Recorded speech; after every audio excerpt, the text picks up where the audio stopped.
नमस्कार, आप सभी लोगों का बहुत-बहुत स्वागत है और आशा करता हूँ कि आप सभी लोग बहुत अच्छे होंगे, बहुत शानदार होंगे, फर्स्ट क्लास होंगे और बहुत ज़बरदस्त होंगे। सभी का स्वागत है। हमारे साथ निशा जी जुड़ चुकी हैं, सनी हैं और आंचल जी हैं। इनका नाम है आंचल ज्वाला जी, जूही हैं, मानसी पांडे हैं, उत्कर्ष जी हैं, राहुल देव हैं, ज्योति हैं, जयभान जी हैं और शशिकांत जी हैं, मुक्कू जी हैं। हमारे साथ शुभम है, ऋचा हैं, अनंत जी हैं, श्वेता जी हैं, तन्नू जी हैं, विजयराज, हिमांशु, लवकुश जी हैं। आप सभी का बहुत-बहुत स्वागत है, हृदय की गहराइयों से आप सभी का स्वागत है। सभी लोग यहाँ पर क्लास में आप लोग आ जाएँगे और फिर हम क्लास को स्टार्ट करते हैं। जी, नमस्ते जी, राम-राम और सभी लोग अच्छे हैं ना? बढ़िया है ना? जी, बहुत-बहुत शुभाशीष आप सभी को, बहुत-बहुत शुभाशीष, बहुत-बहुत शुभाशीष। इतनी तेज़ी से कमेंट चल रहे हैं कि मैं आप लोगों के नाम भी नहीं ले पा रहा, ठीक है? बहुत तेज़ी के साथ कमेंट चल रहे हैं। चलिए ठीक है, तो पहले सब लोग आ जाएंगे फिर हम अपनी इस क्लास को स्टार्ट करते हैं। और हमने लास्ट क्लास में शासन के अंगों को डिस्कस किया था और मैंने बोला था कि शासन के जो 3 अंग होते हैं, आप किसी भी प्राचीन से प्राचीन शासन पद्धति को देखिए, चाहे आप उस शासन पद्धति को देखिए कि जब आपके यहाँ राजतंत्र था, चाहे आप विश्व के उन देशों में देखिए जहाँ पर धर्मतंत्र होता है, या फिर वहाँ जहाँ कुलीन तंत्र या अभिजन तंत्र या जहाँ पर सैन्य तंत्र है, तो आप शासन की किसी भी पुरानी से पुरानी शासन पद्धति को देखेंगे तो आप पाएंगे कि शासन की ये जो तीनों अंग हैं, विधायिका, कार्यपालिका और न्यायपालिका, ये किसी ना किसी रूप में जरूर विद्यमान रहे। ये बात समझ में आई?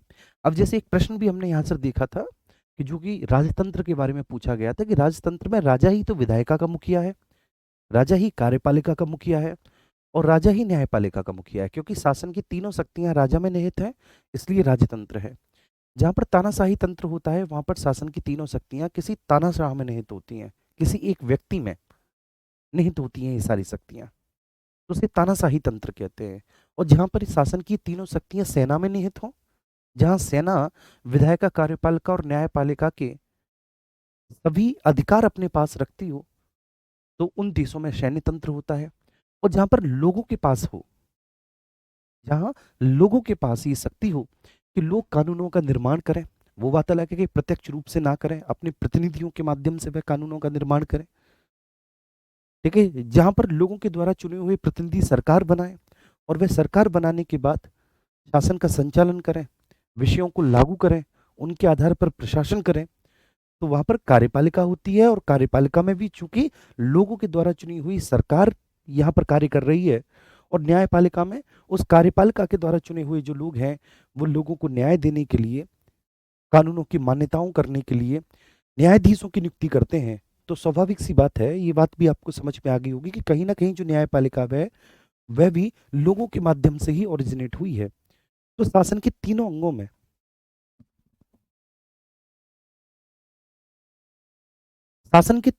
में लोगों की प्रमुख भूमिका है, तो इस प्रकार की शासन पद्धति को हम लोकतंत्र कहते हैं। क्या कहते हैं? लोकतंत्र। तो मैंने ये सारी बातें बताई थी, फिर लास्ट में जब मैं बता रहा था तो थोड़ा सा वहां पर जो है ना आप लोगों को लगा कि चीजें टफ हो गई। यहां तक तो आपको समझ में आया होगा सभी को बहुत अच्छे से, लेकिन ठीक है, जब मैंने बताना शुरू किया कि शासन कितने स्तर पर कार्य करता है और द्विस्तरीय सरकार, टू टीयर गवर्नमेंट का क्या मतलब होता है, तो वहां से थोड़ी सी चीजें फेड आउट होनी स्टार्ट हो गई आपके। फिर मैंने बताया कि द्विस्तरीय सरकार में केवल विधायिका, कार्यपालिका है जो दो स्तर पर कार्य कर रही है। न्यायपालिका एकात्मक है और एकीकृत है। न्यायपालिका केवल एक ही स्तर पर कार्य करती है कि सर्वोच्च स्तर पर जो है न्यायपालिका के, वह सर्वोच्च न्यायालय है, और उसके नीचे चाहे वो हाई कोर्ट हो, उच्च न्यायालय हो, या उनके नीचे अधीनस्थ न्यायालय हो, वह सभी सुप्रीम कोर्ट के निर्देशन में ही और नियंत्रण में ही कार्य करते हैं। तो इसका मतलब है कि न्यायपालिका के स्तर पर हम एकीकृत और एकात्मक हैं। ये बात मैंने लास्ट लेक्चर में बताई थी, मैं एक बार फिर से इसे रिपीट कर दूंगा इस बात को। डॉली जी कह रही हैं, डॉली जी का प्रश्न है कि सर तानाशाही तंत्र में और राजतंत्र में क्या अंतर होता है, ठीक है ना, दोनों में क्या डिफरेंसेस है बेसिकली। तो देखिए, जो राजतंत्र होता है, ठीक है, जिसे हम लोग कहते हैं बच्चे मोनार्की, ठीक है, मोनार्की, और जो तानाशाही तंत्र है उसको हम लोग बोलते हैं डिक्टेटरशिप। तो huge difference between dictatorship and monarchy. देखिए, जो मोनार्की है, जो राजतंत्र है, राजतंत्र में राजा ही शासन की तीनों शक्तियों का प्रमुख होता है। राजा ही शासन की तीनों शक्तियों का प्रमुख होता है, लेकिन राजतंत्र में, ठीक है, कुछ मान्यताएं होती हैं। राजतंत्र में सत्ता इस आधार पर निर्धारित होती है कि किसके पास शक्ति है। जिसके पास शक्ति है उसके पास सत्ता है। ठीक है, जैसे आपने देखा होगा कि आपने कभी भी इतिहास में किसी युद्ध का जिक्र सुना होगा और उस युद्ध के माध्यम से आपको पता होगा कि सत्ता इस वंश के हाथों से छिनकर अमुक वंश के हाथों में चली गई। ठीक है, जैसे कि पानीपत का फर्स्ट वॉर, तो आपने सुना होगा कि इब्राहिम लोदी इसमें पराजित हुआ और दिल्ली सल्तनत का सबसे अंतिम राजवंश जो लोदी वंश था, हमेशा हमेशा से दिल्ली सल्तनत की जो सत्ता थी वह उसके हाथों से छिन गई और दिल्ली में एक नए राजवंश का, या भारत में उत्तरी क्षेत्रों में एक नए राजवंश का उदय हुआ। एक नए राजवंश ने अपनी सत्ता स्थापित की जिसका संस्थापक बाबर हुआ और उसे हम मुगल वंश के नाम से जानते हैं। तो ये राजतंत्र है। तानाशाही तंत्र में एक्चुअली क्या है कि तानाशाही तंत्र में, देखिए, सत्ता का स्रोत शक्ति नहीं होती, बल्कि तानाशाही तंत्र में जो सत्ता का स्रोत होता है वो एक प्रकार की विचारधारा होती है, वो कोई व्यक्ति विशेष होता है। देखिए, जहां पर वह शासन की समस्त शक्तियों पर, शासन के सभी अंगों पर अपना अधिकार कर लेता है। ठीक है, अपनी विचारधारा के आधार पर लोगों का समर्थन भी शुरुआत में उसको प्राप्त होता है, इसमें भी कोई दो राय नहीं है।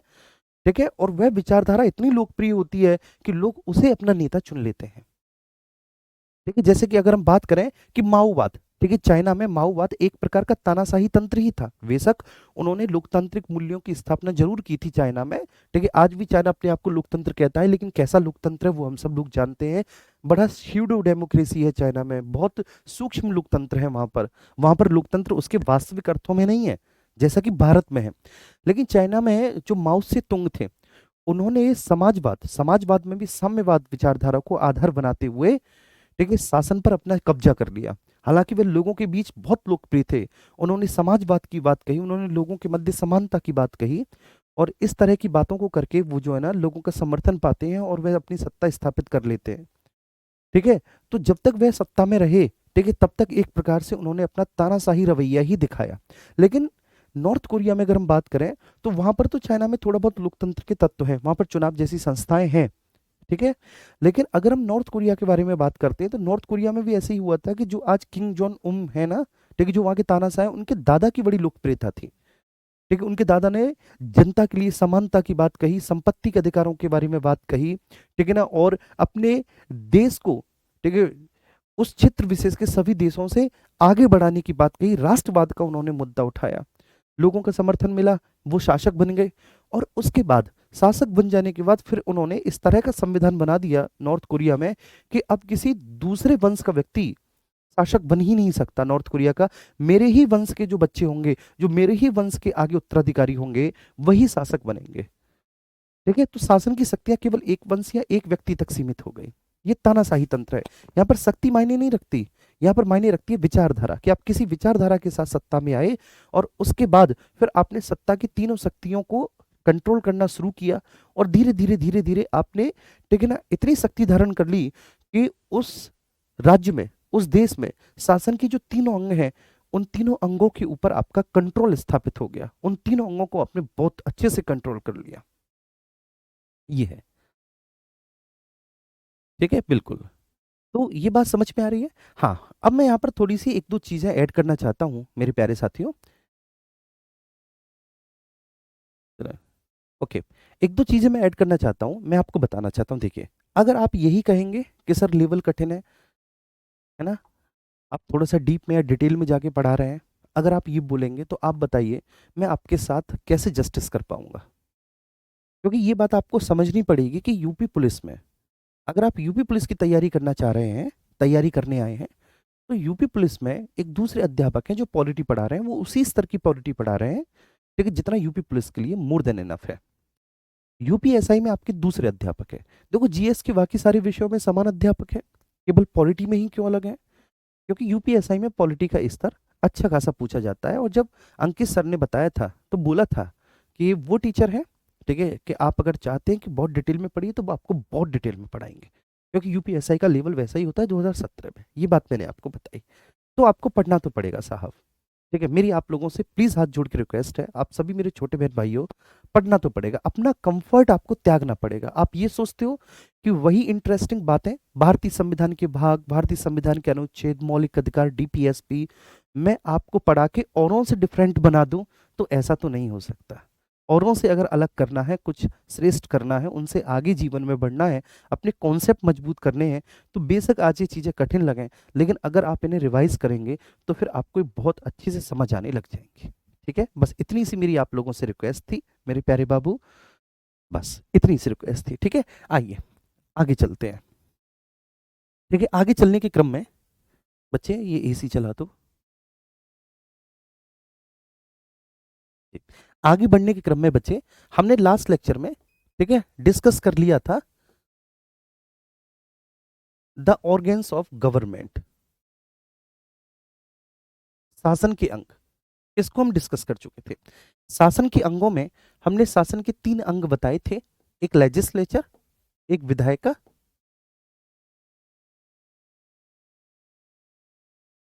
ठीक है, दूसरा एग्जीक्यूटिव कार्यपालिका, और तीसरा जुडिशरी न्यायपालिका। न्यायपालिका, शासन के 3 अंग बताए थे। तीनों अंगों के कार्य आपको पता है बहुत अच्छे से। मैं लास्ट लेक्चर में यहां पर था बच्चे कि शासन के अंग ये तो हो गए organs of government, organs of government. जैसे हमारा शरीर होता है ना, जो विभिन्न अंगों से मिलकर बनता है, और वे अंग जो होते हैं, वो जो ऑर्गेन्स होते हैं, वो एक सिस्टम बनाते हैं। आपने बायोलॉजी में पढ़ा होगा, जैसे कि हमारा रेस्पिरेशन सिस्टम, सांस लेने वाला, ठीक है, हमारा डाइजेस्टिव सिस्टम, पाचन करने वाला, ऐसे ही हमारा स्केलेटरी सिस्टम, ठीक है, हमारे अस्थियों का, ठीक है। तो उसी तरह से ऑर्गेन्स ऑफ गवर्नमेंट है, शासन के अंग है। ये तीनों ही जो तत्व हैं, लेजिस्लेचर, एग्जीक्यूटिव एंड जुडिशरी, ठीक है बच्चे, ये जो तीनों ही अंग हैं, ये मिलकर शासन बनाते हैं। अगर इनमें से कोई भी एक अनुपस्थित है, कोई भी एक अंग नहीं है, तो आप कह नहीं सकते कि वहां पर शासन व्यवस्था स्थापित हो गई। और मैंने आपको बताया कि आप किसी भी पुरानी से पुरानी, किसी भी प्राचीन से प्राचीन, आप किसी भी बेटा प्राचीन से प्राचीन शासन व्यवस्था में जाइए, किसी भी पुराने से पुराने राज्य में जाइए, वहां पर आप देखेंगे कि शासन के ये तीनों अंग आपको जरूर देखने को मिलेंगे। ठीक है, और तीसरा हो गया आपका क्या, जुडिशरी। जुडिशरी, अब हम यहां पर समझा रहे थे, जो लास्ट लेक्चर था, लास्ट लेक्चर में हम यहां पर थे मेरे प्यारे बाबू, कि शासन के अंग तो ये 3 हैं, लेकिन अब हम बात करेंगे शासन के स्तर। ठीक है, द टीयर्स ऑफ गवर्नमेंट, शासन के स्तर। ये प्रश्न पूछा गया है शासन के स्तर का, यूपीएसआई में ये प्रश्न पूछा गया है, यूपीएसआई में प्रश्न पूछा गया। और जब इस तरह के प्रश्न पूछे जाते हैं, ठीक है बच्चे, तो ये प्रश्न किताबों में नहीं होते। आप कोई भी किताब उठा के देख लेना, इसमें टीयर्स ऑफ गवर्नमेंट के बारे में चर्चा नहीं की होगी, लेकिन एग्जामिनर ने पूछा है। तो ऐसे प्रश्न कहां से बनेंगे, ऐसे ही क्लासरूम से बनेंगे। ठीक है, चलिए, तो जब हम शासन के स्तर, टीयर्स ऑफ गवर्नमेंट के बारे में बात करते हैं, तो देखिए मेरे प्यारे बच्चे, अगर शासन के स्तर के बारे में बात करें, तो विधायिका और कार्यपालिका के स्तर पर 2 टीयर है, 2 स्तर है। ठीक है, 2 टीयर है, मैं आपको बताऊंगा कैसे 2 टीयर है। 2 टीयर है, और न्यायपालिका के स्तर पर हम यूनिटरी हैं, यूनिटरी हैं एंड, ठीक है, इंटीग्रेटेड है, यूनिटरी एंड इंटीग्रेटेड है, इंटीग्रेटेड है। ठीक है, मैं आपको फिर से बताता हूं, यूनिटरी एंड इंटीग्रेटेड मतलब यहां पर तो हम 2 स्तर पर हैं, विधायिका और कार्यपालिका के संदर्भ में, लेकिन हम न्यायपालिका के संदर्भ में, स्पेशली ऑन जुडिशरी, न्यायपालिका के संदर्भ में हम यूनिटरी एंड इंटीग्रेटेड हैं, मतलब हम एकीकृत एवं एकात्मक हैं। हिंदी में बोलेंगे एकीकृत एवं एकात्मक हैं हम, एकीकृत एवं एकात्मक हैं। अब आप ये समझना चाह रहे होंगे कि सर कैसे, हालांकि लास्ट लेक्चर में मैंने इसे बताया था, लेकिन फिर से आप इसे समझिए कैसे। बस मैं यहां पर ये लिख देता हूं कि 2 स्तर हैं, ठीक है, किसके स्तर पर, विधायिका और कार्यपालिका के स्तर पर, विधायिका और कार्यपालिका के स्तर पर शासन के 2 स्तर हैं। ठीक है सर, लेजिस्लेचर और एग्जीक्यूटिव के कॉन्टेक्स्ट में। लेकिन अगर हम बात करेंगे केवल व केवल जुडिशरी, न्यायपालिका के संदर्भ में, न्यायपालिका के संदर्भ में हम कैसे हैं बाबू, न्यायपालिका के संदर्भ में हम एकीकृत और एकात्मक है। न्यायपालिका के संदर्भ में हम कैसे हैं, एकीकृत है और एकात्मक है। अब आगे बढ़ता हूं मैं आपको, अब यहां पर चलना आप, ठीक है। सबसे पहले आप समझना कि विधायिका और कार्यपालिका के स्तर पर हम दो स्तरीय कैसे हैं, हम टू टीयर कैसे हैं। जैसे आप भारतीय संविधान के भाग 5 को देखिए, अगर अभी तक नहीं देखा तो मैं आपको बता देता हूं। आप भारतीय संविधान के भाग 5 पर आइए। भारतीय संविधान के भाग 5 की जो विषय वस्तु है, जो उसका कॉन्टेक्स्ट है, वह है संघ, यूनियन, ठीक है, ये ध्यान रखना। तो भारतीय संविधान के भाग 5 की विषय वस्तु क्या है, संघ, यूनियन। ये भारतीय संविधान के भाग 5 की विषय वस्तु है। इसमें बच्चे 5 अध्याय हैं। भारतीय संविधान के भाग 5 में देयर आर 5 चैप्टर्स, 5 अध्याय हैं। मैं 5 अध्याय के नाम लिखता हूं। सबसे पहला अध्याय है एग्जीक्यूटिव, कार्यपालिका। मैं हिंदी में लिखूंगा, अंग्रेजी में बताता हुआ चला जाऊंगा। एग्जीक्यूटिव, कार्यपालिका, जो सबसे पहला चैप्टर है, तो मैं लिख देता हूं चैप्टर नंबर 1। चैप्टर नंबर 2 जो है वह है आपका संसद, पार्लियामेंट। चैप्टर नंबर 3 जो है वो है लेजिस्लेटिव पावर्स ऑफ प्रेसिडेंट, राष्ट्रपति की विधायी शक्तियां, राष्ट्रपति की विधायी शक्तियां, लेजिस्लेटिव पावर्स ऑफ प्रेसिडेंट, ये आपका तीसरा चैप्टर हो गया, ठीक है जी, राष्ट्रपति की विधायी शक्तियां। इसके बाद ये जो चौथा चैप्टर आपका होगा, चौथा चैप्टर होगा आपका सुप्रीम कोर्ट, और 5वां चैप्टर आपका इसमें होगा CAG, ऐसे करके, ठीक है बच्चे। ये 5 चैप्टर हैं भारतीय संविधान के पार्ट 5 में। पार्ट 5 का नाम क्या है, पार्ट 5 का नाम है द यूनियन, संघ, ठीक है। अब यहां पर आप देखेंगे कार्यपालिका, ये क्या है कार्यपालिका, कानूनों के आधार पर शासन करने वाली या कानूनों को लागू करवाने वाली संस्था है कार्यपालिका, और इसका जो जिक्र किया है वह आर्टिकल 52 से लेकर 78 में किया है। फिर आ जाते हैं संसद, ये कानूनों का निर्माण करने वाली संस्था है। संसद का जो जिक्र है भारतीय संविधान में वो आर्टिकल 79 से आर्टिकल 122 में है, ठीक है। आपने देखा कि ये हो गए भैया जी शासन के 2 अंग, एक कार्यपालिका, एक संसद। फिर तीसरे नंबर पर जो तीसरा आपका अध्याय है, जो तीसरा चैप्टर है, वह है राष्ट्रपति की विधायी शक्ति, लेजिस्लेटिव पावर्स ऑफ प्रेसिडेंट। वह आर्टिकल 1 to 3 में है, इसे आप छोड़ देंगे अभी, ठीक है। ये शासन के अंगों में सीधे तौर पर शामिल नहीं है, क्योंकि राष्ट्रपति भी संसद का अंग होता है और राष्ट्रपति कार्यपालिका का भी प्रमुख होता है, ठीक है, ध्यान रखना। तो राष्ट्रपति दोनों के बीच की कड़ी है एक तरह से अगर हम देखें। सुप्रीम कोर्ट यहां पर आ गया न्यायपालिका, तो शासन का ये तीसरा अंग है न्यायपालिका, सुप्रीम कोर्ट। और सुप्रीम कोर्ट जो है वह आर्टिकल 124 से 147 तक में है, 124 से 147 तक है। और फिर जो CAG है, controller and auditor general of India, वो 148 से 151 तक में CAG का जिक्र किया गया है। चलिए, ये भारतीय संविधान का क्या है, भाग 5 है। अब आप भारतीय संविधान के भाग 6 पर आ जाएंगे, मैं आपको इस तरह से समझा रहा हूं, ठीक है। पार्ट 6 पर आ जाएंगे सभी छोटे बहन भाई। जब आप भारतीय संविधान के पार्ट 6 पर आएंगे बच्चे, तो पार्ट 6 की विषय वस्तु क्या है, राज्य, स्टेट, स्टेट, ठीक है, ये पार्ट 6 की विषय वस्तु है। और पार्ट 6 में, ठीक है, 6 चैप्टर्स हैं। कितने चैप्टर्स हैं बच्चे, 6 चैप्टर्स हैं पार्ट 6 में। यहां पर 5 नहीं बल्कि यहां पे 6 चैप्टर्स होंगे। जो पहला चैप्टर है उसका नाम है जनरल, साधारण, साधारण, पहला चैप्टर, और ये आर्टिकल 152 में है, साधारण जो है। दूसरा चैप्टर कौन सा होगा भैया जी बताइए, दूसरा चैप्टर होगा राज्य की कार्यपालिका। तो यहां पर स्टेट एग्जीक्यूटिव, राज्य की कार्यपालिका, स्टेट एग्जीक्यूटिव, ये दूसरा चैप्टर होगा। और इसका जो जिक्र है वो आर्टिकल 153 से 167 में है, राज्य की कार्यपालिका का। जो तीसरा चैप्टर होगा मेरे प्यारे भैया, वो क्या होगा, अब राज्य का विधानमंडल होगा। सेम वैसा ही है जैसे पार्ट 5 का है, राज्य का विधानमंडल है, राज्य का विधानमंडल है पार्ट 3। राज्य का जो विधानमंडल है पार्ट 3, वह आर्टिकल 168 से लेके और 212 तक है, 212 तक है। अब उसके बाद क्या आ जाएगा, जैसे यहाँ पर राष्ट्रपति है तो यहाँ पर आ जाएगा राज्यपाल की विधायी शक्तियां, ठीक है, लेजिस्लेटिव पावर्स ऑफ गवर्नर। तो यहाँ पर चौथा जो पार्ट हुआ वह हो गया आपका राज्यपाल की विधायी शक्तियां, ठीक है भैया, राज्यपाल की विधायी शक्तियां, ओके, राज्यपाल की विधायी शक्तियां।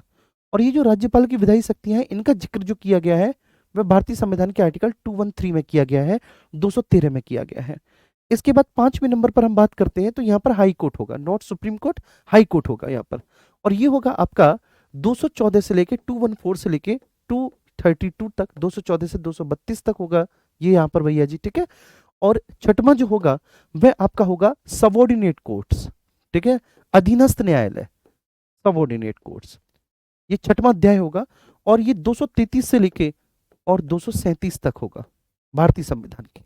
अब आपने यहां पर क्या देखा, देखिए एक बात हम देखते हैं, माफ कीजिएगा, अब आपने क्या देखा कि आपने देखा कि सर कार्यपालिका और विधायिका के स्तर पर हम दो ही सदनी, कार्यपालिका और विधायिका के स्तर पर हम दो स्तरीय हैं, हम टू टियर हैं, ठीक है, संघ की भी कार्यपालिका है, राज्यों की भी कार्यपालिका है, संघ की भी विधायिका है, मतलब संघ की भी संसद है, राज्यों की भी संसद है, राज्यों का भी विधानमंडल है। इसका मतलब क्या है, देखिए इसका मतलब यह है कि भारतीय संविधान की 7वीं अनुसूची है, ये ध्यान रखना, कौन सी अनुसूची है, 7वीं अनुसूची, एक कॉन्टेक्स्ट में बता दे रहा हूं, 7वीं अनुसूची, अभी मैं इसे डिटेल में नहीं बताऊंगा बेटा। ये जो भारतीय संविधान की 7वीं अनुसूची है, मैंने आपको शुरुआत में ही बताया था कि टोटल 12 अनुसूचियां वर्तमान में हो चुकी हैं। 7वीं अनुसूची में शक्तियों का वितरण है, 7वीं अनुसूची में संघ सूची, राज्य सूची और समवर्ती सूची दी रखी है 7वीं अनुसूची में, ठीक है, समवर्ती सूची ये 7वीं अनुसूची में दे रखा है, संघ सूची, राज्य सूची, समवर्ती सूची।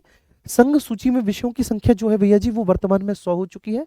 अब संघ सूची के बारे में क्या है कि संघ सूची में जो 100 विषय है, 100 विषयों पर कानूनों का निर्माण कौन करेगा बच्चे, संसद करेगी। ये जो 100 विषय है, इन 100 विषयों पर कानूनों का निर्माण बाबू कौन करेगा, संसद करेगा, ठीक है, निर्माण कानूनों का। और इन कानूनों को लागू कौन कराएगा, जो संघ की मंत्री परिषद है, यूनियन काउंसिल्स ऑफ मिनिस्टर, संघीय मंत्री परिषद, संघीय मंत्री परिषद उन कानूनों को लागू करवाएगा। इस संघीय मंत्री परिषद का मुखिया कौन होता है बाबू, इस संघीय मंत्री परिषद का मुखिया होता है प्रधानमंत्री। कभी भी आपसे कहे कि यूनियन काउंसिल्स ऑफ मिनिस्टर, संघीय मंत्री परिषद का मुखिया कौन है, ये किसी किताब में डायरेक्टली देखने को नहीं मिलता, ये दिक्कत है सबसे बड़ी, ये कुछ पॉइंट्स ऐसे हैं। तो संघीय मंत्री परिषद का मुखिया पीएम होते हैं, प्रधानमंत्री होते हैं, ये बात समझ में आई। अब हम राज्य सूची पे आएंगे। राज्य सूची में पहले 66 विषय होते थे, वर्तमान में 5 विषय निकाल दिए तो 61 विषय है, ये हमने देखा था। अब ये राज्य सूची के जो 61 विषय हैं मेरे प्यारे छोटे बहन भाइयों, इन 61 विषयों पर कानूनों का निर्माण कौन करेगा, 61 विषयों पर कानूनों का निर्माण राज्य का विधानमंडल करेगा, स्टेट लेजिस्लेचर, राज्य विधानमंडल कानूनों का निर्माण करेगा। देखिए आप सब लोग जानते हैं कि टोटल 28 राज्य हैं, 28 राज्यों में से 22 राज्य ऐसे हैं ठीक है, जिनके पास विधानमंडल में केवल एक ही सदन है, विधानसभा, जो कि निम्न सदन है। और ठीक है 6 राज्य ऐसे हैं जहां पर 2 सदन है, विधानसभा तो है ही निम्न सदन, लेकिन इसके साथ साथ विधानसभा के साथ साथ विधान परिषद दूसरा सदन भी है। ये बात भी हम सब लोग बहुत अच्छे से जानते हैं।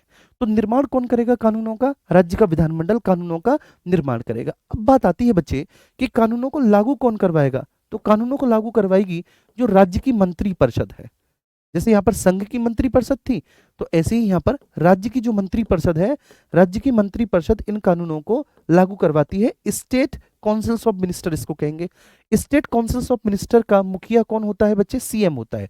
मैंने मुखिया की बात कही है, यहाँ पर टर्म ध्यान रखना, कौन बच्चे, मैं बात कर रहा हूँ मुखिया। अगर मुखिया शब्द आता है मतलब चीफ शब्द आता है, मुखिया शब्द आता है, इसके बारे में ध्यान रखना। ये बात आई समझ में। अब समवर्ती सूची में पहले 47 विषय थे, अब विषयों की संख्या बच्चे 52 हो गई।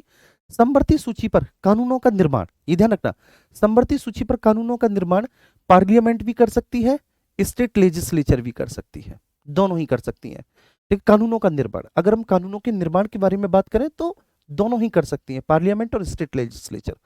और अगर कानूनों के लागू करने के संदर्भ में हम बात करें तो कानूनों को लागू करने के संदर्भ में जो कानूनों को लागू करना है, अगर संसद ने कानून बनाया तो ऑब्वियस सी बात है जो यूनियन काउंसिल्स ऑफ मिनिस्टर है, ठीक है, यूनियन काउंसिल्स ऑफ मिनिस्टर है, यूसी, ठीक है, वो कानूनों को लागू करेगी।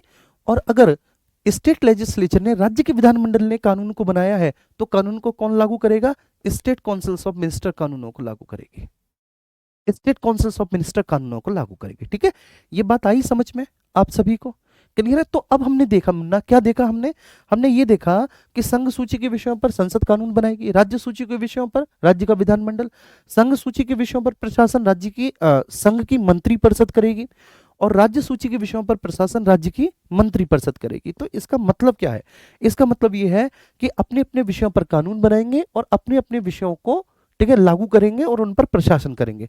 कोई एक दूसरे के कार्यों में हस्तक्षेप नहीं करेगा। ठीक है, ध्यान रखना। तो विधायिका और कार्यपालिका के स्तर पर,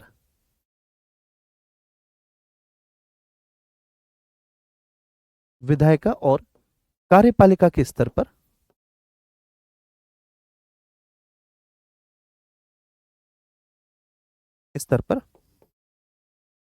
ठीक है बच्चे, दोनों ही, ठीक है ना, संघ और राज्य, संघ और राज्य, विधायिका और कार्यपालिका के स्तर पर बेटा अपने अपने विषयों पर कानूनों का निर्माण करते हैं। मैंने लिख दिया, अपने अपने विषयों पर कानूनों का निर्माण करते हैं।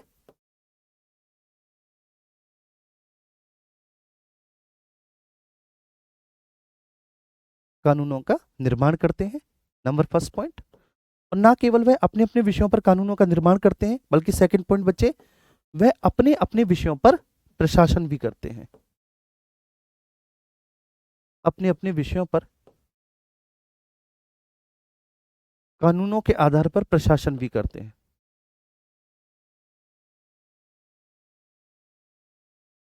कानूनों के आधार पर प्रशासन भी करते हैं, प्रशासन भी करते हैं। ठीक है, तो वह, ठीक है, अपने अपने विषयों पर कानूनों का निर्माण करते हैं, ये ध्यान रखना। और अपने अपने विषयों पर बच्चे वे कानूनों के आधार पर प्रशासन भी करते हैं। तो इसका सीधा सा मतलब क्या हो गया कि भैया जी, और ठीक है, तीसरी पॉइंट, तीसरा बात कि कोई भी एक दूसरे के क्षेत्र में किसी भी तरह का कोई हस्तक्षेप नहीं करता। ठीक है, दोनों के अधिकार क्षेत्र अलग अलग होते हैं। मैंने हालांकि ऊपर समझा दिया बच्चे, मैं लिख देता हूं, दोनों के अधिकार क्षेत्र अलग अलग होते हैं।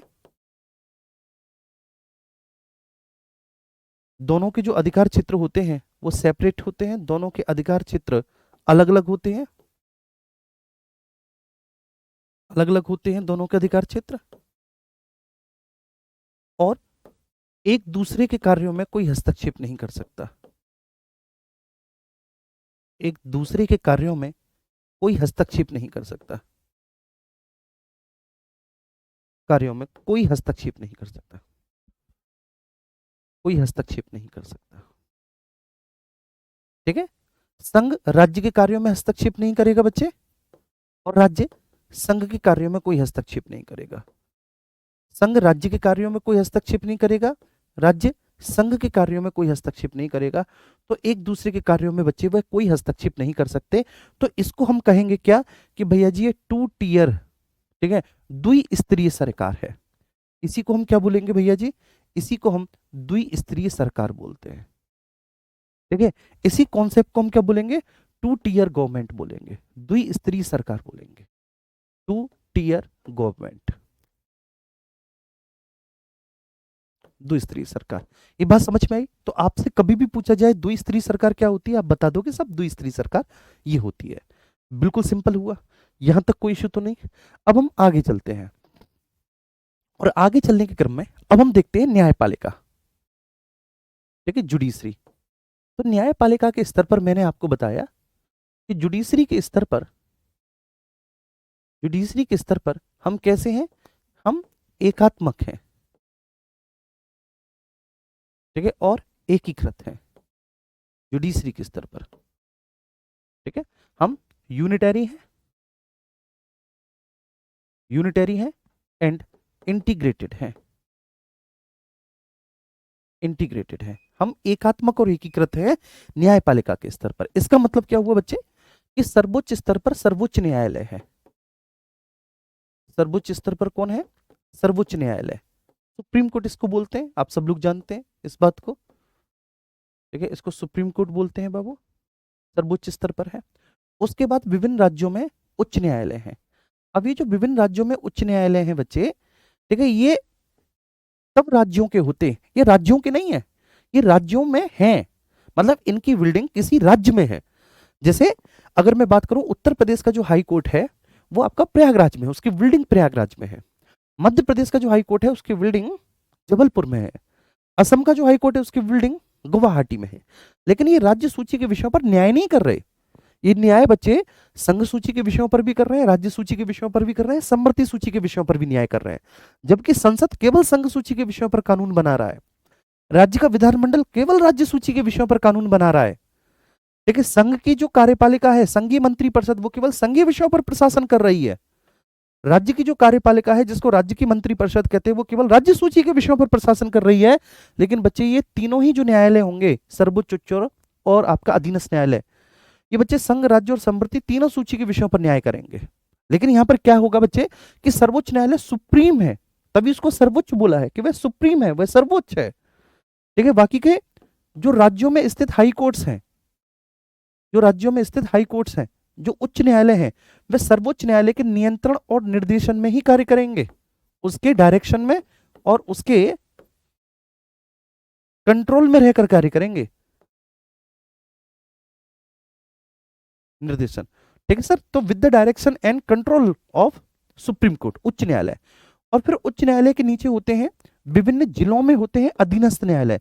जैसे कभी भी आप अपने जिले में गए होंगे, अपने जिले के हेडक्वार्टर में, मुख्यालय में, तो आपने देखा होगा सत्र न्यायालय इस तरह का लिखा हुआ, यह जिला न्यायालय कुछ इस तरह का लिखा हुआ आपने देखा होगा। तो वो जो आपने लिखा हुआ देखा है, एक्चुअली वो आपके अधीनस्थ न्यायालय हैं जो जिलों में पाए जाते हैं, अधीनस्थ न्यायालय। इनके न्यायाधीशों की नियुक्ति राज्यपाल के द्वारा की जाती है। इनको हम लोग बोलते हैं सबॉर्डिनेट कोर्ट्स। क्या बोलते हैं बाबू इनको? सबॉर्डिनेट कोर्ट्स बोलते हैं। इनको हम अधीनस्थ न्यायालय कहते हैं। अब ये जो अधीनस्थ न्यायालय है, ये उच्च न्यायालय के नियंत्रण और निर्देशन में कार्य करेंगे। तो इसलिए मैंने बोला कि यहां पर ये व्यवस्था एकात्मक और एकीकृत है। क्यों एकात्मक और एकीकृत है मेरे प्यारे बच्चे? क्योंकि हर एक निचला न्यायालय ऊपर वाले न्यायालय के निर्देशन में और नियंत्रण में कार्य कर रहा है। ये ऐसा नहीं कि अपने अपने विषयों पर न्याय दे रहे हो, नहीं, ऐसा नहीं है कि अपने अपने विषयों पर न्याय दे रहे हो ना बाबू, बिल्कुल भी ना। ठीक है, ये ध्यान रखना। अधीनस्थ न्यायालय से अपील हाई कोर्ट में की जा सकती है, हाई कोर्ट से अपील सुप्रीम कोर्ट में की जा सकती है, और सुप्रीम कोर्ट लगातार, ठीक है, इनके कार्यों की निगरानी करता है। लेकिन संसद जो है वह राज्य के विधानमंडल के कार्यों की निगरानी नहीं करता। संघीय मंत्रिपरिषद राज्य की मंत्रिपरिषद के द्वारा लागू किए जाने वाले कानूनों की निगरानी नहीं करता, वहां पर वो सेपरेट है, लेकिन यहां पर वो एक दूसरे से इंटीग्रेटेड है। क्लियर आए? ठीक है, समझ में आया ये बात? नहीं, अगर आप हिंदी में नोट्स बना रहे हो तो अंग्रेजी लिखना कोई जरूरी नहीं है।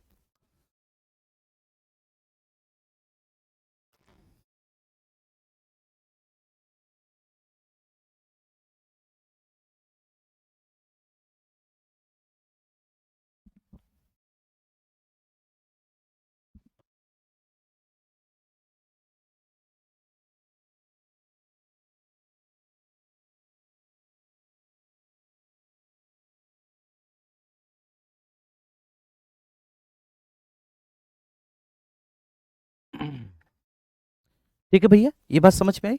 और मैं, ठीक है, आपसे बोलता हूँ, पढ़ना तो आपको पड़ेगा यार। ठीक है, ऐसे बाबू कैसे हो सकता है? ठीक है, कोई ऊपर ऊपर से हम आपको पढ़ा दें, लोकप्रियता तो आपकी हासिल कर लें, ठीक है, शेर शायरी सुना के आपको, हालांकि वो भी सुना देंगे, लेकिन पढ़ाए हम आपको ढंग से है नहीं। ठीक है, तो ऐसे कैसे हो सकता? नहीं हो सकता। तो बच्चे पढ़ो, ठीक है, थोड़ा सा मेहनत करो, आप भी अपने ऊपर मेहनत करो जी।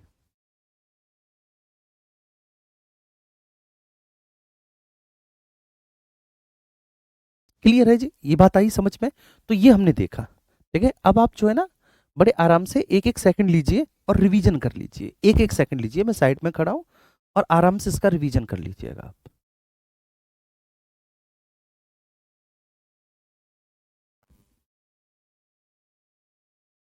Thank you so much, thank you भैया, इतना प्यार देने के लिए। ठीक है, लेकिन प्यार ही मत दिया करो, ठीक है, मेहनत भी किया करो, मेहनत से पढ़ा भी किया करो। तो ये तो बहुत अच्छी बात है कि आपके इतने दिल, आपके इतने इमोजीज, आपके इतने, ठीक है, ये सारी चीजें, चलो ठीक है, अच्छी बात है। ठीक है, इससे टीचर का मनोबल बढ़ता है। लेकिन खुद पर भी तो मेहनत करनी जरूरी है ना बाबू। जब तक खुद पर मेहनत नहीं की होगी, अब आप खुद सोचिए कि आप खुद पर कितनी मेहनत कर रहे हैं। आप पहली बार पढ़ रहे हैं, ये कठिन टर्म है, लेकिन ये आपके कॉन्सेप्ट को मजबूत करते हैं ना। ये है ना जी, ये बात समझ में आ गई। इसको हम प्रीवियस क्लास में देख चुके थे। शासन के स्तर, हम शासन के स्तरों को भी देख चुके थे। ठीक है, शासन के स्तरों को भी देख चुके थे, लेजिस्लेचर और एग्जीक्यूटिव। ठीक है, मैंने आपको बताया था कि लेजिस्लेचर और एग्जीक्यूटिव के स्तर पर हम कैसे हैं बच्चे? टू टीयर हैं। जबकि जुडिशरी के स्तर पर हम कैसे हैं? जुडिशरी के स्तर पर हम यूनिटरी एंड इंटीग्रेटेड हैं। एकीकृत और एकात्मक है। किसके स्तर पर? जुडिशरी के स्तर पर। अब ये बात कल जब मैंने आपको समझाई तो कल आपको समझ में नहीं आई, हो सकता है कि कल आपके ऊपर प्रेशर ज्यादा हो, ठीक है, आप नहीं समझ पाए हो। अब जैसे मैंने बताया भारतीय संविधान का भाग 5 ये, भाग 6 ये है। तो यहाँ पर आप देखिए कि हम यहाँ पर कार्यपालिका और विधायिका, मतलब हम यहाँ पर एग्जीक्यूटिव और पार्लियामेंट, है ना, कार्यपालिका और संसद दोनों के स्तर पर, दोनों में देखिए हम दो स्तरीय हैं, तो इसको कहते हैं द्विस्तरीय सरकार। क्लियर है? चलिए, जबकि न्यायपालिका के स्तर पर हम कैसे हैं? इंटीग्रेटेड है, यूनिटरी है। ये बात आपको समझ में आई? क्लियर है? अब यहां से प्रश्न आते हैं, ये प्रश्न आते हैं यहां से, और ये प्रश्न मैं आपको दिखाऊंगा, आप चिंता ना करो, ठीक है। लास्ट में जब ये टॉपिक खत्म हो जाएगा ना, तो शासन व्यवस्था और शासन की अवधारणा से जितने भी प्रश्न आए मैं आपको दिखाऊंगा, और फिर मैं आपको बताऊंगा कि अगर आप ना पढ़े होते तो इन प्रश्नों को कैसे कर पाते, फिर मैं आपसे पूछूंगा वहां पर, ठीक है। और सब लोग कोशिश कीजिएगा कि इस क्लास को आप लाइव ही लें, जिससे कि आप डाउट भी मुझसे पूछ सकें, और लाइव ही ये सिलसिला हमारा, ठीक है। जितना कि आप पहली क्लास में जितने ऊर्जावान थे, जितना जोश था, जितना जुनून था, वो लास्ट क्लास तक बने रहना चाहिए, मुझसे आपको प्रॉमिस करना होगा, ठीक है मेरे छोटे बहन भाइयों, ये बात ध्यान रखना सभी लोगों को, ठीक है। आगे चलते हैं, और ये मैंने बता दिया कि न्यायपालिका के स्तर पर हम कैसे हैं, ठीक है जी। ये बात समझ में आ गई, दो स्तरीय सरकार क्या होती है इसको भी हमने समझा, ठीक है। हमने ये समझा विधायिका, कार्यपालिका, न्यायपालिका, ठीक है, इनका क्या अर्थ होता है, इनका क्या मतलब होता है, ये भी हमने समझा, तीनों के कार्यों को हमने समझा, और हमने विभिन्न प्रकार की शासन पद्धतियां कल पढ़ ली थी।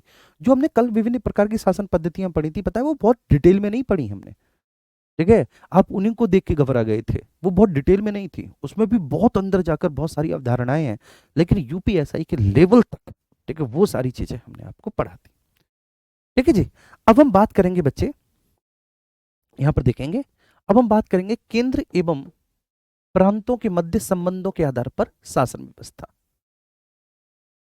केंद्र एवं प्रांतों के मध्य संबंधों के आधार पर शासन व्यवस्था के आधार पर शासन व्यवस्था, शासन व्यवस्था, ठीक है बच्चे। देखो, अब मैं आपको एक बात बता देता हूं, एक चीज ऐड करता हूं, ठीक है, थोड़ा सा यहां पर, और इसको मैं आगे लेकर जाता हूं।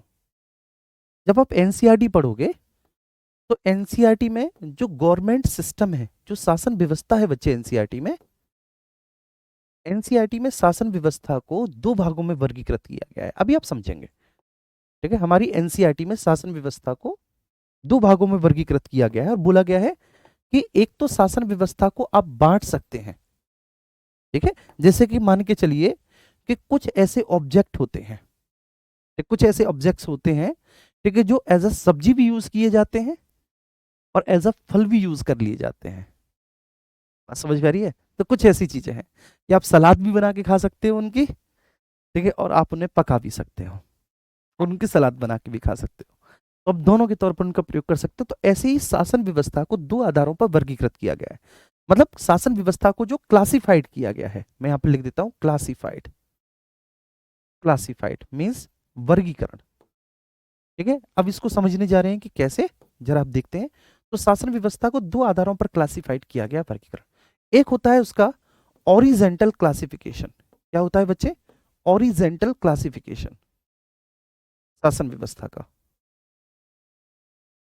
ऑरिजेंटल क्लासिफिकेशन, इसे आप पढ़ चुके हैं, इसको कहेंगे शासन व्यवस्था का क्षैतिज वर्गीकरण, शासन व्यवस्था का क्षैतिज वर्गीकरण। ये बात मेरी समझ में आई? ऑरिजेंटल क्लासिफिकेशन, ओरिजेंटल क्लासिफिकेशन में क्या है बच्चे, ध्यान रखना, तो शासन के तीन अंग हैं ओरिजेंटल क्लासिफिकेशन में, एक है विधायिका, ठीक है बच्चे, दूसरा अंग क्या है आप लोग बोलेंगे, आपको पता है, आपको याद हो गया, कार्यपालिका, और तीसरा अंग क्या है? तीसरा अंग है न्यायपालिका, न्यायपालिका, ठीक है मेरे बाबू। तो शासन के तीन अंग हो गए, ठीक है, लेजिस्लेचर, विधायिका, दूसरा एग्जीक्यूटिव, कार्यपालिका, और तीसरा जुडिशरी, न्यायपालिका, शासन के तीनों अंग। आज थोड़ी सी राइटिंग मेरी ऐसी आ रही होगी, ये बोर्ड ही ऐसा है, ठीक है ना, अभी बच्चे मैं यहाँ से स्टूडियो से क्लास ले रहा हूँ, जब घर से लूंगा तो वो राइटिंग वाली कोई प्रॉब्लम नहीं आने वाली। वहाँ पर डिजिटल बोर्ड जो है घर वाला, वो कंपेटेबल है मेरी राइटिंग के हिसाब से। यहाँ पर अलग अलग स्टूडियो में अलग अलग डिजिटल बोर्ड होते हैं तो प्रॉब्लम होती है। ठीक है सर, ये ओरिजेंटल, ये क्षैतिज वर्गीकरण है। दूसरा होता है इसका लंबवत वर्गीकरण।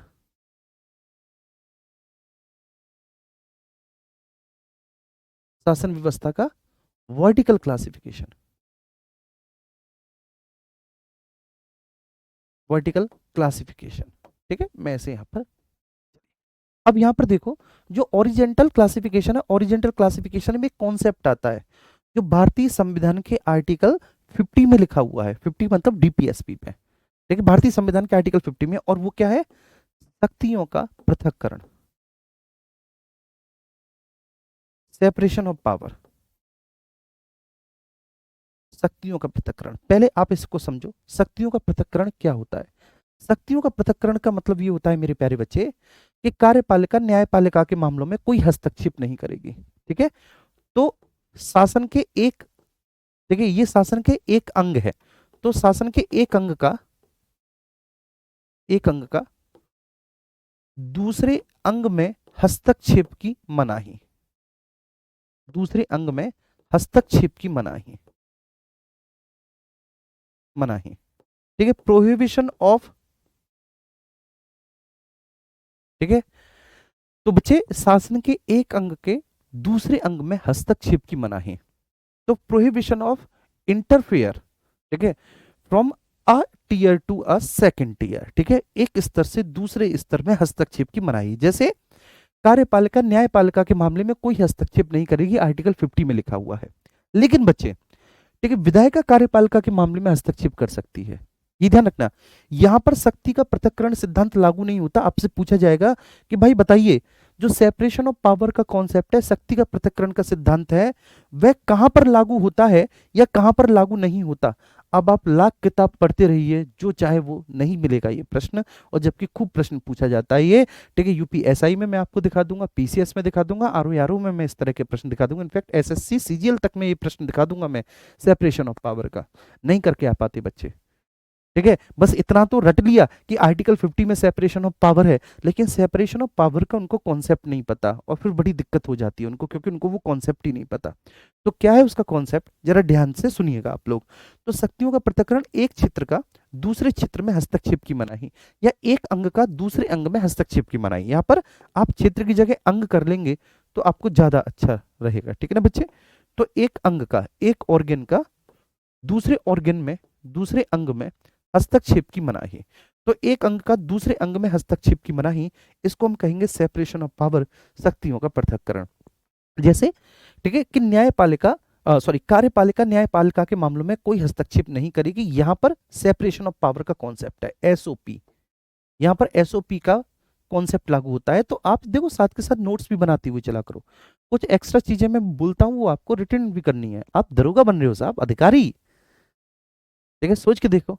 तो वहां पर आपको खुद ही काम करना है। तो वहां पर सेपरेशन ऑफ पावर का कॉन्सेप्ट जो है लागू नहीं होता। बात समझ, ओ सॉरी, सेपरेशन ऑफ पावर का कॉन्सेप्ट लागू होता है यार, मैं क्या बोल रहा हूं। तो यहां पर शक्ति का पृथक्करण का सिद्धांत लागू होता है, यहां पर सेपरेशन ऑफ पावर का कॉन्सेप्ट। बेटा मुझे एक बार कमेंट दिखाओ। जी बेटा, संगम कह रहे हैं बेटा, टॉपिक वाइज, हाँ यही एक्चुअली, हाँ एक ही बात है बेटा। ठीक है, हाँ, एक अंग का, ठीक है, दूसरे अंग में हस्तक्षेप की मनाही। अच्छा, वो अंग लिखा था पहले चलो अंग लिखा था, अच्छा अच्छा ठीक है, अंग लिखा था। एक अंग का दूसरे अंग में हस्तक्षेप की मनाही। हाँ, जैसे एक बच्ची पूनम है, तो पूनम बोल रही है कि सर टॉपिक वाइज, यही तो दिक्कत है कि आपने बेटा पॉलिटी को पढ़ा है ऐसे। आपको पॉलिटी का पढ़ने का नजरिया क्या है कि पहले सर भारतीय संविधान का भाग 1 आर्टिकल 1 से लेकर 4 पढ़ाएंगे, फिर भाग 2 पढ़ाएंगे, 5 से लेकर 11 पढ़ाएंगे, फिर भाग 3 मौलिक अधिकार पढ़ाएंगे, फिर डीपीएस पे 36 से 51 पढ़ाएंगे, मौलिक कर्तव्य 51 का में जो 11 मौलिक कर्तव्य हैं उनको पढ़ाएंगे। और बच्चे मान लेते हैं कि हमारी पॉलिटी खत्म हो गई यहाँ तक। ठीक है, मतलब कि अगर हमने फंडामेंटल राइट रट लिए, हमने डीपीएसपी रट लिए, तो इसका मतलब है पॉलिटी। बच्चे पॉलिटी ये नहीं है। ठीक है, 17 का यूपीएसआई का पेपर उठा के देखना, तब पता चलेगा पॉलिटी क्या है। और मैं उसी लेवल को आधार बनाते हुए आपको पढ़ा रहा हूँ। ठीक है जी।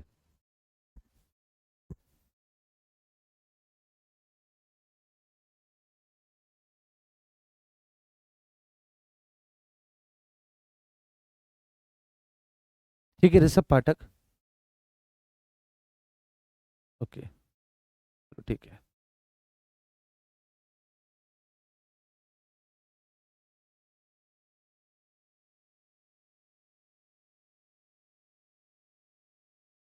चलिए ठीक है, थैंक यू। ठीक है बच्चे, ध्यान रखना। तो सेपरेशन ऑफ पावर मतलब कार्यपालिका न्यायपालिका के मामलों में हस्तक्षेप, ठीक है, नहीं करेगी। तो यहां पर सेपरेशन ऑफ पावर का कॉन्सेप्ट लागू होता है, यहां लागू होता है। ठीक है, ध्यान रखना कि कार्यपालिका न्यायपालिका के मामलों में हस्तक्षेप नहीं कर सकती, यहां पर क्या है, सेपरेशन ऑफ पावर का कॉन्सेप्ट लागू होता है। लेकिन बच्चे, ठीक है, विधायिका कार्यपालिका के मामलों में हस्तक्षेप कर सकती है, ये ध्यान रखना। विधायिका कार्यपालिका के मामलों में हस्तक्षेप कर सकती है, विधायिका कार्यपालिका। तो यहां पर सेपरेशन ऑफ पावर का कॉन्सेप्ट लागू नहीं होता, यहां पर लागू नहीं होता सेपरेशन ऑफ पावर। तो इन दोनों के केसेस में सेपरेशन ऑफ पावर का कॉन्सेप्ट लागू नहीं होता। अगर मैं यहां पर बात करूं तो लेजिस्लेचर, ये ध्यान रखना बच्चे, मैं कॉन्सेप्ट आपको बता के जा रहा हूं कि लेजिस्लेचर जो विधायिका है, विधायिका is greater than, is greater than, ठीक है, एग्जीक्यूटिव। हमारे यहाँ संसदीय शासन व्यवस्था में हमारे यहाँ ऐसा ही होता है, हमारे यहाँ ऐसा ही होता है कि legislature is greater than executive. इसका मतलब क्या हुआ, इसका मतलब मैं आपको नेक्स्ट पेज पे समझाता हूं, क्योंकि उसके बाद फिर जो है ना यहाँ पर थोड़ा सा कंजेस्टेड हो जाएगा। नेक्स्ट पेज पे समझाता हूं, सबसे पहले ये समझना। ठीक है बच्चे, इसको आप समझना कि नंबर फर्स्ट पॉइंट, विधायिका जो है, लेजिस्लेचर जो है, विधायिका कार्यपालिका के मामलों में हस्तक्षेप कर सकती है, विधायिका। और ये पैट में प्रश्न पूछा था, अच्छे अच्छे धुरंधर पे नहीं बना था। ठीक है बच्चे, स्टूडेंट तो छोड़ो, टीचर तक, ठीक है, टीचर तक इसमें कंफ्यूज थे कि क्या होगा। अब यहां पर समझिएगा जो मैं आपको समझाने जा रहा हूं कि विधायिका कार्यपालिका के मामलों में हस्तक्षेप कर सकती है।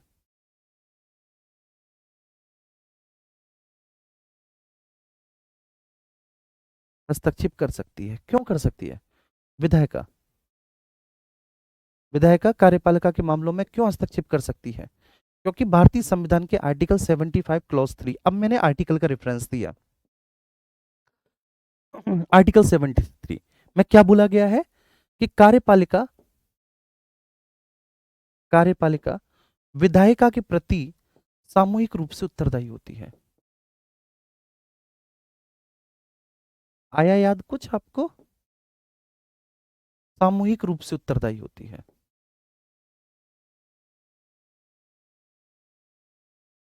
ठीक है, सामूहिक रूप से उत्तरदायी, कार्यपालिका विधायिका के प्रति सामूहिक रूप से उत्तरदायी होती है, उत्तरदायी होती है।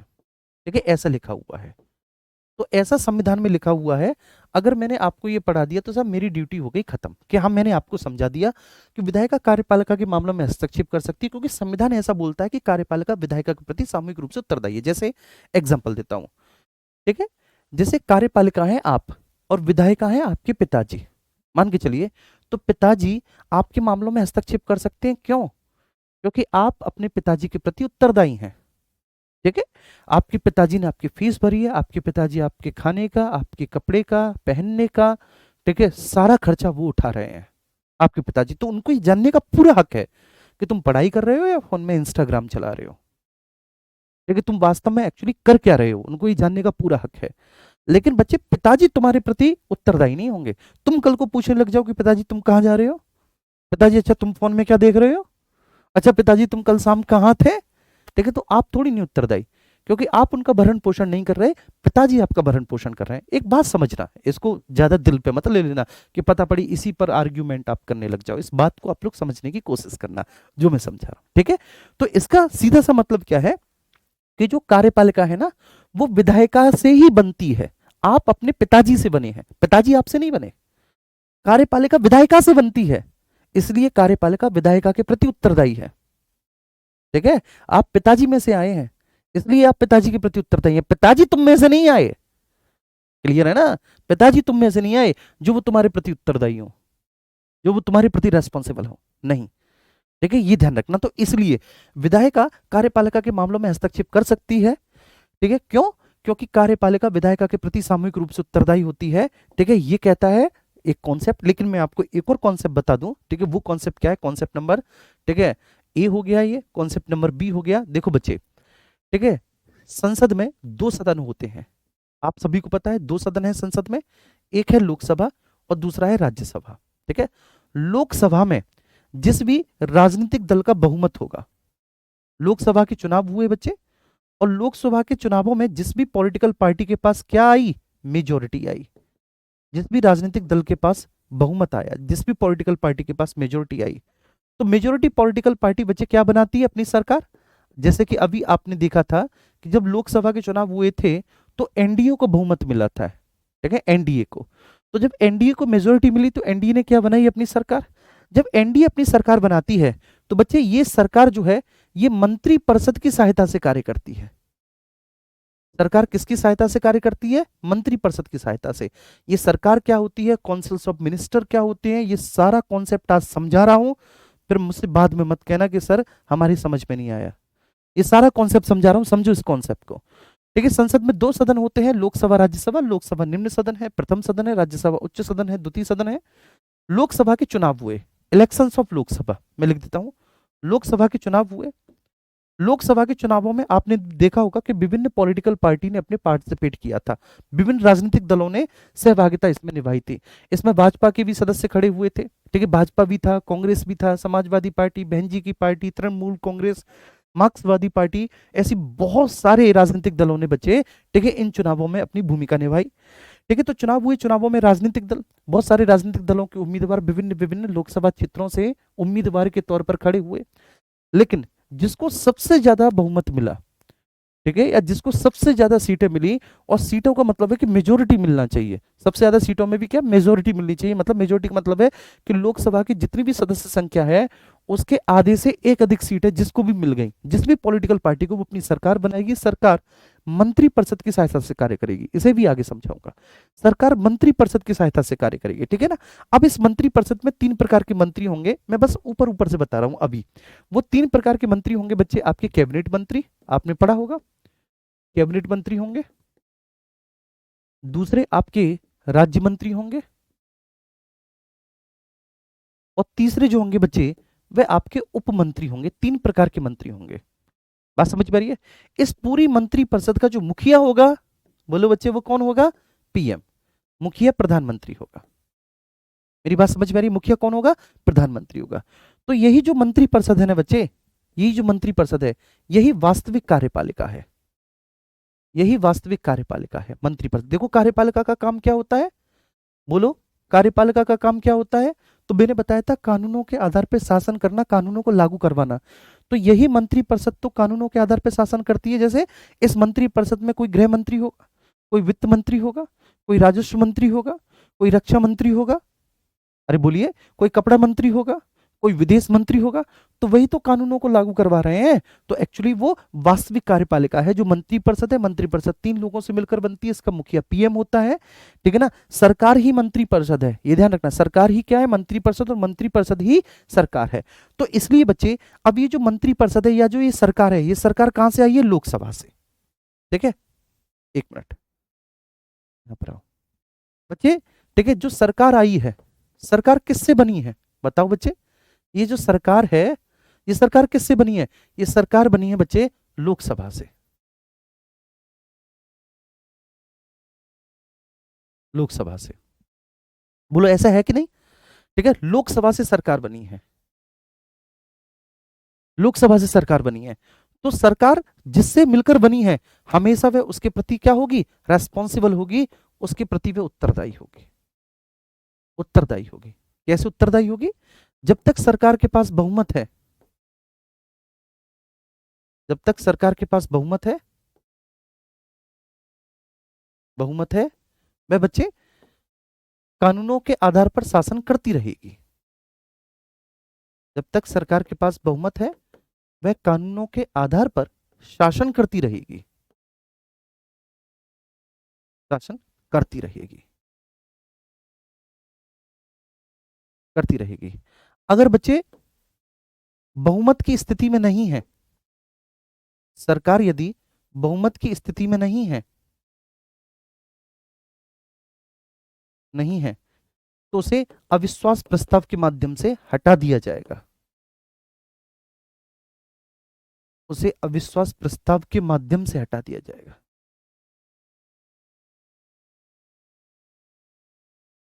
माध्यम से हटा दिया जाएगा।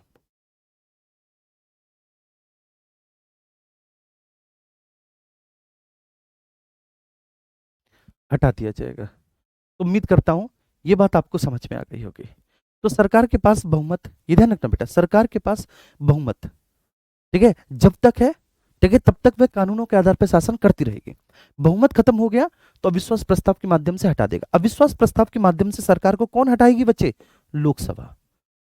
लोकसभा कौन हटाएगी? लोकसभा। अब एक छोटा सा एग्जांपल देता हूं, लोकसभा, छोटा सा एग्जांपल देता हूं, ठीक है। इसलिए जैसे मैं एक टीचर हूं, तो मेरा काम क्या है? बहुत अच्छा पढ़ाना, बहुत अच्छा पैकेज मेरा है, ठीक है, और बहुत मान सम्मान भी है मेरा यहाँ पर टीचरों में, वरिष्ठ टीचर के फॉर्म में मैं गिना जाता हूँ, ठीक है, सारी चीजें हैं बच्चे, ठीक है। तो मुझे ये जो सम्मान मिला है, मुझे जो पारितोषिक मिला है, क्यों मिला है? इसलिए क्योंकि मैं अच्छा पढ़ा रहा हूँ। बात समझ पा रही? अगर मैंने अच्छा पढ़ाना बंद कर दिया, ठीक है, मैंने मेहनत करनी बंद कर दी, मैं आया क्लास में 10 15 20 मिनट मैंने शेर व शायरी और कोई तुम्हें आदर्श बताया, कोई दुनियादारी की समझ बताई मैंने, और थोड़ा बहुत पढ़ा के मैं चला गया, 1 दिन हुआ, 2 दिन हुआ, 3 दिन हुआ, ठीक है, तो जो संस्था के मालिक साहब हैं, ठीक, उनके पास मेरी ये रिपोर्ट पहुंची रही है। एक दिन वो मुझे बुलाएंगे और कहेंगे कि आप अपने कर्तव्य को पूरा करने में असमर्थ हैं। मैं पिछले इतने दिनों से देख रहा हूं, आप क्लास में केवल हंसी मजाक और चुटकुला, शेर और शायरी और मोटिवेशन ही, कॉन्सेप्ट तो आप बच्चों को बताते ही नहीं है, इसलिए ठीक है आप यहां से जा सकते हैं।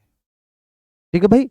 तो उन्होंने, मैं थोड़ी नहीं कह दूंगा मालिक साहब से कि मालिक साहब आज आप ऑफिस 10 मिनट लेट आए, 15 मिनट लेट आए, मैं रोजाना 4 5 दिनों से आप देख रहा हूं कि आप ऑफिस लेट आ रहे हैं, तो ऐसा है, अब आप इस संस्था से मत रहिए, चली जाइए। मैं थोड़ी नहीं बोल सकता, वो मुझसे बोल सकते हैं। क्यों?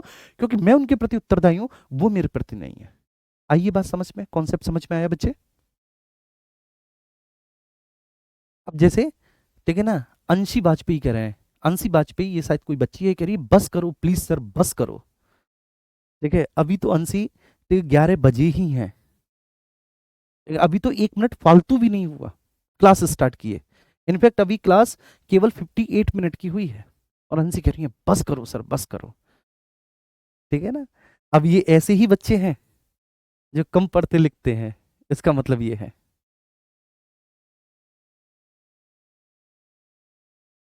बेटा मैंने कार्यपालिका और विधायिका नहीं बताया, मैंने ये बताया कि एक दूसरे के मामले में कौन हस्तक्षेप नहीं कर सकती बच्चे, आपने सुना नहीं। एक दूसरे के मामले में कार्यपालिका और न्यायपालिका, ठीक, कार्यपालिका न्यायपालिका के मामले में हस्तक्षेप नहीं कर सकती, ये ध्यान रखना। कार्यपालिका न्यायपालिका के मामले में हस्तक्षेप नहीं कर सकती, यहां पर शक्ति का पृथक्करण है, लेकिन न्यायपालिका कर सकती है कार्यपालिका के मामले में हस्तक्षेप। ठीक है, ध्यान रखना। मैं लिख देता हूं, ठीक है, एक चार्ट बना देता हूं, हस्तक्षेप, हस्तक्षेप, ठीक है ना, इसको लेकर कि आपको ये बात समझ में आ जाए। देखो, न्यायपालिका जो है बच्चे, जो जुडिशरी है, न्यायपालिका, जुडिशरी कार्यपालिका के मामले में हस्तक्षेप कर सकती है, जुडिशरी, ठीक है बच्चे, विधायिका के मामले में हस्तक्षेप कर सकती है। जब जुडिशरी विधायिका के मामले में हस्तक्षेप करती है तो इसी को हम कहते हैं जुडिशियल रिव्यू। इसी को क्या बोलते हैं? Judicial review. जब न्यायपालिका विधायिका के मामले में हस्तक्षेप करती है, किसी भी कानून को बन जाने के बाद उसका रिव्यू करती है, तो इसी को जुडिशियल रिव्यू, न्यायिक पुनरीक्षण कहते हैं। मैं हिंदी में लिख देता हूं, इसी को न्यायिक पुनरीक्षण कहते हैं, न्यायिक पुनरीक्षण कहते हैं इसी को। ठीक है, तो न्यायपालिका बेटा दोनों के मामले में हस्तक्षेप कर सकती है। इसलिए जब मैं आपको भारतीय संविधान की विशेषताएं बताऊंगा तो बताऊंगा कि न्यायपालिका हमारे यहाँ स्वतंत्र और सर्वोच्च है। क्यों है? इसलिए स्वतंत्र और सर्वोच्च है। तो जो बोला जाता है ना कि हमारी जो न्यायपालिका है, हमारी जो जुडिशरी है, वो इंडिपेंडेंट है एंड सुप्रीम है, स्वतंत्र एवं सर्वोच्च है। तो क्यों बोला जाता है कि हमारी न्यायपालिका स्वतंत्र और सर्वोच्च है बच्चे? वो इसलिए कि वह दोनों के मामलों में हस्तक्षेप कर सकती है, चाहे वो कार्यपालिका हो चाहे वो न्यायपालिका हो। दूसरे पॉइंट पर चलते हैं, ठीक है, सेकंड पॉइंट यहां पर है। अब हम आते हैं बच्चे विधायिका, ठीक है, लेजिस्लेचर। विधायिका बच्चे ये ध्यान रखना, विधायिका केवल व केवल कार्यपालिका के मामले में हस्तक्षेप कर सकती है। और किसी के मामले में नहीं, केवल कार्यपालिका के मामले में हस्तक्षेप कर सकती है विधायिका। ठीक है, ध्यान रखना। तीसरे नंबर पे आते हैं बच्चे कार्यपालिका। कार्यपालिका और कार्यपालिका किसी के मामले में भी हस्तक्षेप नहीं कर सकती। ठीक है सर, इसी को हम बोलेंगे सेपरेशन ऑफ पावर, शक्ति का पृथक्करण सिद्धांत। शक्ति का पृथक्करण सिद्धांत, सेपरेशन ऑफ पावर, शक्ति का पृथक्करण सिद्धांत, the theory of separation of power, शक्ति का पृथक्करण। ये बात समझ में, एक दूसरे के मामलों में हस्तक्षेप करना। मुन्ना सर लोकसभा के बारे में बता दिया, राज्यसभा, अरे मुन्ना अभी तो केवल मैं लोकसभा राज्यसभा थोड़ी नहीं पढ़ा रहा मैं लोकसभा राज्यसभा नहीं पढ़ा रहा मेरे भाई। ठीक है, अभी मैं वो नहीं पढ़ा रहा मुन्ना, जब लोकसभा राज्यसभा पढ़ाऊंगा तो लोकसभा के बारे में भी बहुत बताऊंगा, राज्यसभा के बारे में भी बहुत बताऊंगा। सर ये सब पुराने नोट्स में नहीं है बेटा, टीचर ही वो होता है, ठीक है, जो हर बार, ठीक है, एग्जाम के हिसाब से पढ़ाए, कुछ नया पढ़ाए।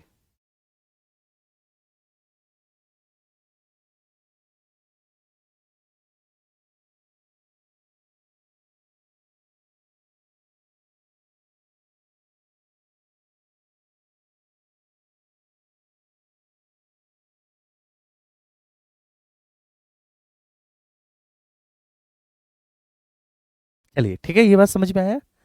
बराबर में एक मैम क्लास ले रही हैं, ठीक है, और एक क्या मस्त उन्होंने एकदम शायरी बोली है कि एक दिन चलती रहेगी यूं ही कलम हमारी जारी जानी, और एक दिन हम इतिहास लिख देंगे, मैम बोल रही हैं। बहुत अच्छी शायरी है। चलिए नेक उनसे ये बोलाओ कि थोड़ा सा धीरे बोले, ठीक है, बराबर में टीचर भी पढ़ा रहे हैं दूसरे। चलिए ठीक है, बहुत अच्छे। अब देखो मुन्ना, बस ठीक है, मैं कुछ बता नहीं रहा, कुछ नया नहीं बता रहा, बस मैं एक चीज बता रहा हूं आपको कि मैं कल क्या पढ़ाऊंगा, कल मैं क्या पढ़ाऊंगा।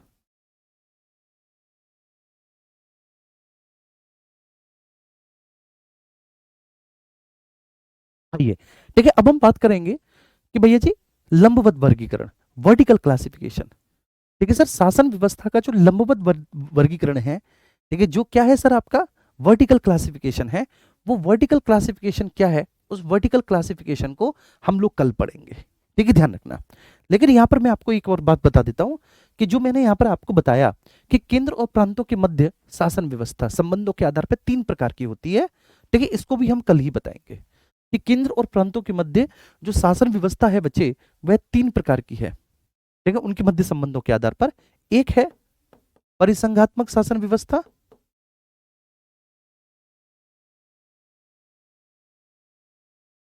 परिसंघात्मक शासन व्यवस्था, इसको हम कहेंगे कन्फेडरल, कन्फेडरल सिस्टम।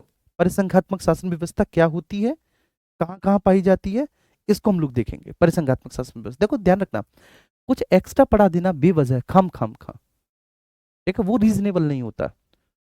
लेकिन उतना पढ़ाना जो एग्जाम के पॉइंट ऑफ व्यू से बहुत महत्वपूर्ण है। देखिए, अब जैसे मैं अकबर पढ़ा रहा हूँ, जहांगीर पढ़ा रहा हूँ, तो मैं अकबर और जहांगीर पढ़ा रहा हूँ, तो मैं आपसे ये कहने लग जाऊं कि भाई अकबर, ठीक है, सुबह 5 रोटी खाता था और शाम को मक्का की 7 रोटी खाता था। बात समझ में आ रही है? तो आप ये तो कहेंगे कि साहब वाह, मजा आ गया। और थोड़ा बहुत बता जाऊं कि अकबर क्या पहनता था, शेरवानी के नीचे क्या पहनता था, ठीक है, उसका जो पजामे का नाड़ा होता था वो रेशम का होता था या सूती का होता था, तो आप कहेंगे वाह। लेकिन वो आपके एग्जाम के लिए जरूरी नहीं है। ऐसे ही कई बार क्या होता है कि पॉलिटी पढ़ाने में कई ऐसी चीजें लोग पढ़ा देते हैं जो है ही नहीं जरूरी। ठीक है ना, इंटरनेट पे जानकारी मिली हुई है, कट कॉपी पेस्ट हो गया, वो जरूरी है ही नहीं तुम्हारे लिए। जो जरूरी है उसे पढ़ो, और वो एग्जाम में आती है और आगे भी आएगी। मैं बस केवल वही पढ़ा रहा हूं आपको, ये ध्यान रखना। ठीक है, तो परिसंघात्मक शासन व्यवस्था, कन्फेडरल सिस्टम, इसको कल देखेंगे क्या होता है। दूसरा होता है संघात्मक शासन व्यवस्था।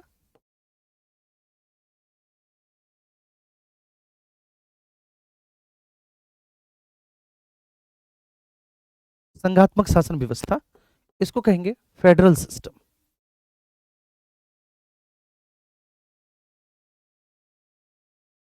ठीक है बच्चे, फेडरल सिस्टम। और तीसरा है आपका एकात्मक शासन व्यवस्था, एकात्मक शासन व्यवस्था, इसको हम लोग कहते हैं यूनिटरी सिस्टम। यूनिटरी सिस्टम, ठीक है। अब बड़ी डिबेट है बच्चे कि हमारी शासन व्यवस्था कैसी है। आपने सुना होगा किस बात पर बड़ी डिबेट है कि हमारी शासन व्यवस्था फेडरल है या यूनिटरी है, ठीक है। कन्फेडरल तो बिल्कुल भी नहीं है। तो केंद्र और प्रांतों के मध्य संबंधों के आधार पर शासन व्यवस्था के 3 प्रकार हैं, परिसंघात्मक, संघात्मक और एकात्मक। इनको हम कल देखेंगे, ठीक है। आज के लिए आपका बहुत सारा धन्यवाद, आपको ढेर सारा प्यार मेरे प्यारे बच्चे मेरी तरफ से, कि आप लोगों ने इस चैप्टर को पढ़ा और ऐसे ही आप मन लगा के पढ़ते जाइए। थोड़े से कठिन चैप्टर हैं, मैंने बिल्कुल शुरुआत में लेने वाला था, बिल्कुल शुरुआत में डेमो क्लासेस में, ठीक है। एक्चुअली डेमो क्लासेस में ही लिए जाते हैं, लेकिन मैंने कहा कि डेमो क्लासेस में इतना विरोध होगा इन टॉपिक का कि बच्चों की समझ में आएंगे ही नहीं। इसका रीजन ये है कि हम पढ़ना ही वो चाहते हैं जो हमें पहले से पता हो, क्योंकि उससे हमें सुखद अनुभूति होती है। हम अपने जीवन में कोई नई वैल्यू ऐड ही नहीं करना चाहते, ये हमारी सबसे बड़ी प्रॉब्लम है। जिस दिन हम अपने जीवन में नई वैल्यू ऐड करने लग जाएंगे ना, हमारे जीवन से दुख समाप्त होने लग जाएंगे ऑटोमेटिकली। चलिए, थैंक यू सो मच।